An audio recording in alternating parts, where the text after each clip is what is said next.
मृत्यु लोक में मनुष्य जो पुण्य और पाप करता है बारी बारी से उसे भोगना पड़ता है। बहुत ध्यान से सुनोगे तो आपको बड़ी सावधानी प्राप्त हो जाएगी। जो छोटी मोटी गलतियां आप हंसी खेल में करते हैं वो भी आपको दंड भोगना पड़ेगा। ये पाप और पुण्य बिना भोगे नष्ट नहीं होते कि आपने पाप कर दिया और दान दे दिया तो वो पाप कट गया, ऐसा नहीं है। पुण्य का अलग विभाग होगा, पाप का अलग विभाग होगा। अगर काट सकते हैं तो सिर्फ भगवान काट सकते हैं। भगवान का भजन काट सकता है, दूसरा नहीं। लाखों जन्मों में जो तुमने पाप और पुण्य किया है, जो एकत्रित है, उसका नाम है संचित कर्म। संचित पाप और पुण्य। और उससे जब मनुष्य शरीर मिलता है या जो शरीर मिलता है, उससे जो हिसाब निकाल करके कुछ पुण्य और कुछ पाप, उसे प्रारब्ध भोग कहते हैं। फिर यहां कर जो नवीन कर्म किया जाता है उसे क्रियमाण कहते हैं। मनुष्यों के लिए जो उनका जमा हुआ पाप और पुण्य है वो अंकुरित होकर बढ़ता रहता है, ब्याज दर ब्याज। बहुत दुर्गति होती है, इसीलिए बहुत जन्म हम भोगे तो भी अपने संचित कर्म को नहीं भोग सकते। जैसे बीज मिट्टी और जल की आकांक्षा करता है तभी वो उत्तम वृक्ष रूप धारण करता है, ऐसे ही पाप और पुण्य उसे प्रेरित करके पुनः पाप करवाता है, प्रेरित करके पुण्य पुनः पुण्य करवाता है। अगर पाप कर्म में रहती है तो पाप पर पाप, पाप पर पाप, और ये एकत्रित होकर वृक्ष रूप होकर समय स्थान वो निश्चित करेगा। पाप तुम्हें कहां दंड देना है, समय स्थान। बुरी दशा आने के पहले बुद्धि बदली जाती है, उसकी बुद्धि बदल दी गई। आप ना आवे आप पर ताई तहां ले जाए, वो वहीं ले जाएगा, उसी स्थान पर मारा जाएगा, उसी स्थान पर जो दंड उसे मिलना मिलेगा। जैसे आपने छोटा पाप किया तो आपके चलते समय पैर में कांटा चुभेगा और दुख होगा। कांटा निकाला गया, थोड़ी दिन वहां दर्द रहा, खत्म हो गया, आपका पाप क्षय हो गया। छोटा पाप कोई, आगे बताया जाएगा कौन कौन से पाप से कैसे कैसे दंड मिलते हैं। अब अगर आपसे थोड़ा बड़ा पाप बना है तो वही पैर में लोहे की कील बनकर चुभेगा, कांटे की जगह लोहे की कील, अधिक दुख होगा। और बड़ा पाप बना है तो खजूर का कांटा, बड़ा कील, ऐसे आपके पैर में चुभ। बिना पाप कर्म के कहीं भी किसी को कोई भी दुख नहीं हो सकता। सिर में दर्द होना, आजीवन पूरे जीवन सिर का रोग हो गया कि वो दर्द ही होगा 2-4 दिन में, 10 दिन में, पाप का कारण। अपथ्य भोजन, सर्दी सहन न होना, गर्मी सहन न होना, हर समय हृदय जलते रहना, पाप का लक्षण। भिन्न भिन्न पाप भिन्न भिन्न प्रकार के दुख देते हैं दीर्घ काल तक।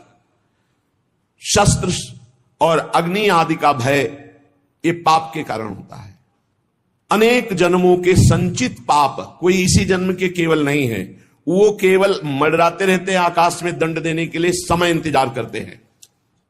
जैसे नरक में पड़े हुए जीव तुम देख रहे हो, घोर पाप का फल भोग रहे, केवल दिखाया गया था नरक। जानते हो किस बात से? कल याद होगा सुमति जी ने पानी पीने जाने वाली गौओं को वैश्य कुल में 7वें जन्म में जन्मे जब थे तो उन्होंने उनको नहीं पीने दिया, इसके अपराध से उनको नरक दिखाया गया था।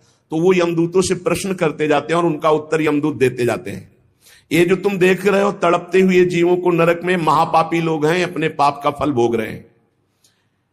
जब कोई पुण्यात्मा होता है तो स्वर्गलोक में जाता है, देवताओं के साथ रहता है, गंधर्व उसका गुणगान करते हैं, अप्सराओं का नाना प्रकार से सुख उठाते हैं। और जब पुण्य भोग क्षीण हो जाता है तो फिर यहां आकर के मनुष्य लोक में अपने कर्मानुसार जन्म लेते हैं। राजन, ये जो तुमने पूछा कि किस किस पाप से पापियों को कौन कौन सा नरक में दंड मिलता है, वो मैं बतला रहा हूं। जो नीच मनुष्य कामना और लोभ के वशीभूत होकर दूषित दृष्टि से हर स्त्री को भोग भाव से देखता है, जिसको देखता है बस काम भाव से देखता है। बोले जो दुष्ट दूषित भाव से माताओं बहनों को भोग दृष्टि से देखता है, तो यहां बड़ी बड़ी चोंच वाले वज्र के समान जिनकी चोंच ऐसे गिद्ध बार बार हजारों वर्ष उनकी आंखों को नोचते और खाते रहते हैं, वो आंखें बार बार होती रहती हैं, बार बार निकालते, यही वहां है कि मरना नहीं है। उनकी दोनों आंखों को वज्र तुल्य नरक के पंछी बार बार निकालते हैं और खाते हैं, और उनके पुनः नए नए नेत्र उत्पन्न हो जाते हैं। इस पापी को पलक झपकने तक के लिए विश्राम नहीं मिलता, निमिष तक के लिए कि थोड़ा चैन मिल जाए, महान दुख होता रहता है। हजारों वर्ष तक उसको इस नेत्र दर्द पीड़ा भोगनी पड़ती है। और फिर जब मृत्युलोक में जन्मता है तो नेत्र रोगी पैदा होता है। वो यहां पैदा होगा नेत्र रोगी, या नेत्र ही नहीं है या नेत्रों में दिखाई नहीं दे रहा, कई तरह के व्यवधान जिन्होंने नेत्रों का दुरुपयोग किया। अब जिन लोगों ने, जिनको तुम देख रहे हो इनकी जबान काटी जाती, बार बार जबान नोची जाती है, ये वही लोग हैं जो शास्त्र का गलत उपदेश किए हैं, गलत अर्थ किए हैं, अपनी वासना की पूर्ति के लिए शास्त्र का गलत प्रयोग किए हैं, जो किसी को गलत सलाह दी है तो इनकी जबान बार बार छोटे छोटे हिस्से में तलवार से काटी जाती है। शास्त्र का उल्टा अर्थ बताया, उसकी जबान को वहां हजारों वर्ष काटा जाता है। खिलवाड़ नहीं, प्रश्न उत्तर कर देना। अगर आपका उत्तर गलत है तो आप नरक जाएंगे। प्रश्न करता तो आप पर श्रद्धा करके पूछ रहा है और आपने मनमानी उत्तर दे दिया और वैसा आचरण कर दिया तो उसको पाप नहीं लगेगा, पाप आपको लगेगा क्योंकि आपने आदेश किया है और आपकी दुर्गति हो जाएगी। इसीलिए अनाधिकारी को जब जनक जी महाराज विदेह राज ने पूछा, निमि जी ने नवयोगेश्वरों से कि मैंने यही प्रश्न कर्म के विषय में सनकादि से पूछा था, वो मौन थे, कोई उत्तर नहीं दिया, क्यों? तो बोले उस समय आपका ज्ञान जागृत नहीं हुआ था, आप उस समय अनाधिकारी थे, कर्म का बड़ा सूक्ष्म विषय होता है, इसीलिए वो मौन थे। ऐसा नहीं कि हर प्रश्न का उत्तर फटाक से दे दे, और वो गलत है अगर उत्तर तो शास्त्र सम्मत नहीं है तो उत्तर देने वाले को नरक का दंड मिलेगा, उसकी जबान हजारों वर्ष वहां काटी जाएगी। जो शास्त्र का गलत अर्थ करता है, जो शास्त्र को अपनी वासना पूर्ति के लिए घुमा करके बोलता है, जो किसी को बुरी सलाह देता है, उसकी जबान यहां काटी जाती है, जो देख रहे हो। और हे सुमति जी, जो वेद की निंदा करते हैं, देवताओं की निंदा करते हैं, संतों की निंदा करते हैं, वैष्णव की निंदा करते हैं, गुरु की निंदा करते हैं, गुरु पर दोष दृष्टि करते हैं, गुरु को वक्र दृष्टि से देखते हैं, क्रोध दृष्टि से, उन सब को यहां भयंकर वज्र तुल्य वाले जिनकी चोंच है, ऐसे पक्षी गिरा गिरा करके उनके अंगों को नोचते हैं, जबान, आंख और उनके शरीर के अंगों को। जितने निमेष तक उनके द्वारा ये जिह्वा जनित पाप हुआ है, उतने हजार वर्ष तक उनको पक्षी नोचते हैं। जो नराधम बिना दोष के दो मित्रों में फूट डाल देते हैं, एक दूसरे की चुगली करके, पिता पुत्र स्वजन में भेद पैदा कर देते हैं। और जो पुरोहित, बहुत ध्यान देने योग्य बात, अनुष्ठान का संकल्प लेता लेकिन अनुष्ठान पूर्ण नहीं करता, जजमान को क्या पता? जो पुरोहित जजमान से नियत संख्या ले ली धन और अनुष्ठान पूरा नहीं किया, या जो अपनी माता और पिता का अपमान किया, जो अपनी शरणागत, अपने अर्धांग विराजमान पाणी ग्रहण की हुई पत्नी का विविध प्रकार से अपमान और शोषण किया, वो यहां आरे से चीरे जाते हैं हजारों वर्ष तक। दिखाया, देखो ये बीच आरे से आराम आराम से एक एक अंग चीरे जाते हैं। उस पुरोहित को भी दंड मिलता है, उस पुत्र को दंड मिलता है जो माता पिता का अपमान, उस पति को दंड मिलता है जो पत्नी का शोषण, उस पत्नी को दंड मिलता है जो पति से छल करती है। आप खुली आंख इनकी दुर्गति देख सकते हैं।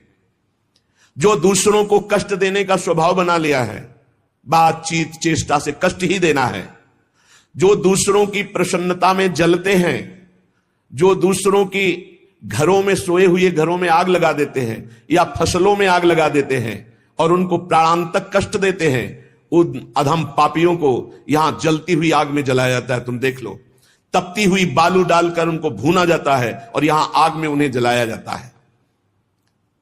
जो एक जगह निमंत्रण मिला, फिर दूसरी जगह निमंत्रण मिला, तो पहले निमंत्रण वाले को छोड़ करके दूसरे के यहां निमंत्रण पाकर फिर पहले वाले के यहां निमंत्रण पाने गया। ऐसा नहीं है, यह नर्क का कारण बन जाएगा। एक जगह निमंत्रण है, वहां गए, अगर हम भूखे हैं तो भूखे, नहीं मिला तो नहीं मिला, अब दूसरे दिन देखा जाएगा। 2 3 4 निमंत्रण, ऐसा नहीं। जो ब्रह्मर्षि किसी देव कार्य के लिए, पितृ कार्य के लिए यजमान के द्वारा निमंत्रित किया गया और वो दूसरी जगह भोजन कर लिया, दूसरे निमंत्रण को स्वीकार करके फिर उसके यहां भोजन करने गया, तो उसको यहां नरक में 2 टुकड़े करने वाला दंड मिलता, बार बार उसके 2 टुकड़े। ये बार बार बहुत जगह भंडारा, बहुत जगह निमंत्रण, ये ऐसा नहीं है। सिद्धांत है, तुम भूखे हो तो एक जगह चले जाओ और अपना पेट भरो, भजन करो। ये नहीं कि 5 जगह चले गए तो खूब दक्षिणा 5 जगह की मिली तो सुन लो, ये तस्मा शास्त्रम प्रमाणम, ये शास्त्र है, मनमानी नहीं। पहले ऐसा कभी ब्रह्म ऋषि जन नहीं करते थे। 5 घरों में भिक्षा मांग लो या निमंत्रण है तो एक जगह जाके पेट भर लो जो रूखा सूखा मिले। ये 14 जगह भंडारा, 14 जगह निमंत्रण, तो उसकी व्यवस्था है। ये नरकगामी बना देगा, बुद्धि भ्रष्ट हो जाएगी। जो सदैव कड़वी बातें बोलकर लोगों के दिल पर चोट पहुंचाते रहते हैं। कुछ लोगों का ऐसा स्वभाव होता है, जब बोलेंगे तो हृदय की पीड़ा प्रकट हो ही जाए, ऐसा उनका है। ऐसे हैं वो ऐसे बोलते हैं कि अत्यंत पीड़ा दे। ऐसा करने वालों को यहां के पक्षी टूट पड़ते नरक में लाते हैं, नोच नोच करके उनको खाते हैं।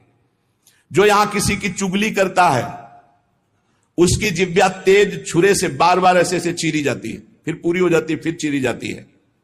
जिन्होंने उद्दंडतावश अपने पूज्य जनों का अनादर किया, उनको मारा पीटा, गुरुजनों को, अपने गुरु को, माता को,